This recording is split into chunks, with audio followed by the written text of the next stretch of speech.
Yo, what's good, guys? It's that dude Mace. We're back with another video. Today we're gonna try to figure out why or what's wrong with the AC on the Scion TC. So I'm gonna have it running just for a few minutes, but now notice when I turn this on. Okay, you see how the RPM changed? And if your AC is blowing hot air, it could be numerous things. It could be a fuse, it could be the condenser, the actual AC compressor itself, or some clogged lines. So we're gonna run through a few things. So the first thing, people would go to the easiest things. For me in the future here, I didn't realize when I was editing, I said, well, the first easy step is to look at the cabin air filter, which is no, the first easy thing you should do is to check your Freon level. First is the air filter, the cabin air filter. Now, usually with certain cars, there's like certain screws in the indents of the actual glove box itself. But with certain Toyotas or this car, which is really simple and easy. So basically you just pop this open if you have a Scion TC, squeeze inwards, get this side off, and you squeeze over here. And be careful because all your stuff will fall.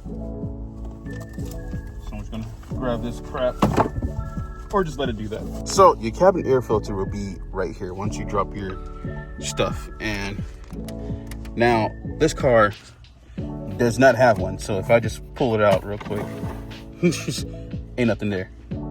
So I already replaced my blower motor before. And some people could say it could be your blender actuator or other things, but I know it's not that because that's not getting clogged. That is blowing pretty good. So let's head to the fuse. Okay, so here's an idea of what I was looking at underneath the car. I'll put a picture or a screenshot somewhere around here, but on the TC, the fuse box is underneath the driver foot, and it's just a 10 amp fuse for the AC clutch fan for it to engage and disengage, and therefore that fuse is not blowing. So now since we sorted all the mess in here, we know that it's not the blower motor blender actuator, because it works. I can just put my feet on there and everything else like that. And it's not the cabin air filter because it doesn't have one on there. It's not the fuse. So now we done check the stuff that's inside the car. Now let's go ahead and check the stuff on the outside the car. Now real quick, before you start taking things apart and going a step further, all cars, they do have it, and it's usually visible. They have a little line that's right here, and it will usually have like this little nipple part out here. You gotta make sure it's the smaller one, not the big one. Usually, like, some people get mixed up, but you can't really see the other one. So I can give you an example. Wait, there it is. See, that's the big one. So there's a high pressure line and a low pressure line. So usually you just hook up some Freon right there, spray it if your Freon is low. That's usually sometimes what it is when your Freon is low or not. And if it's also in the red, you can release some pressure out and whatnot. But yeah, that's a quick little tip before you start ripping things apart. Now I'm about to start ripping crap apart because I already put Freon in here and whatnot, and this thing is still not cold. So therefore, I'm going to check one thing, which is the condenser, which is right here. I already took this off before, so I'm going to take it out again and then look at this little thing right here. Supposedly there's some stuff in there. It could be filled up with crud and black, some stuff. So I'm gonna go ahead and clean that out. All right, so I got the condenser out. I already have a video of me taking this out on the Scion TC, and it's just pretty much easy. I would put it in the video. We leave a link in the video how to take your AC condenser out on your Scion TC. But the little part I'm here for is to drain this little thing out right here and see if it's like the filter part that's in here that's clogged up or dirty. All right, so it took some finessing. I did not have the correct size to go ahead and put this little cap part out, but working magic, you gotta work what you got. So yeah, I just snagged a 10 mil, actually a 3/8, and I just switched it in there and basically unscrewed it all the way out. All right, so basically what I'm gonna do, so I already took out these little weird beads that's in here, and I'm flipped it, the dirty side's on the bottom, so therefore, because it looks like it doesn't really reach the back part of the condenser, so I'm just gonna sit it right here. I'm just gonna slide it back down in there. I would recommend replacing that filter. Now I'm just gonna go ahead and screw that on here, clean that first part of the filter part right here, clean that, and then just slap that on, throw that in the TC and fire it up and see if it gets cold or not.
Next step is pretty much forward. You just go ahead and put your Freon on, fill it up all the way, and hopefully this can fix the issue that I got going on over here. All right, so I just want to go fill it up.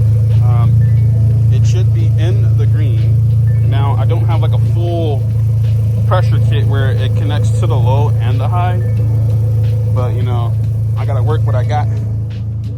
But just gotta sit here and wait until if this thing is actually gonna get cold or not in here. But I'm just gonna have to have it idle, switch it to hot. So, well, how the heater works, I can tell you that. All right, so I did a quick little drive. I mean, it helped just a little bit, but I still think it's the compressor itself, and I feel like they didn't, because this car got its engine replaced, and the AC was fine after engine got replaced. So I feel like there's something wrong with the electrical side of it. But overall, I mean, yeah, it feels pretty good. I mean, it's not the best, but it's all right. And that would conclude today's video. Hopefully this would help you guys out in your troubleshooting, going by the steps. You know, first thing first is like the most first thing you should do is just check your Freon level. That's the most easiest thing. And if it's a little low, add some Freon in there and whatnot. But if you're having this part where your AC clutch is not engaging or not, that's when you start checking your fuses and make sure your connection and your wires are good. And then you move on to the other part where you just gonna start taking things apart. But yeah, catch you guys on the next one. I'll see you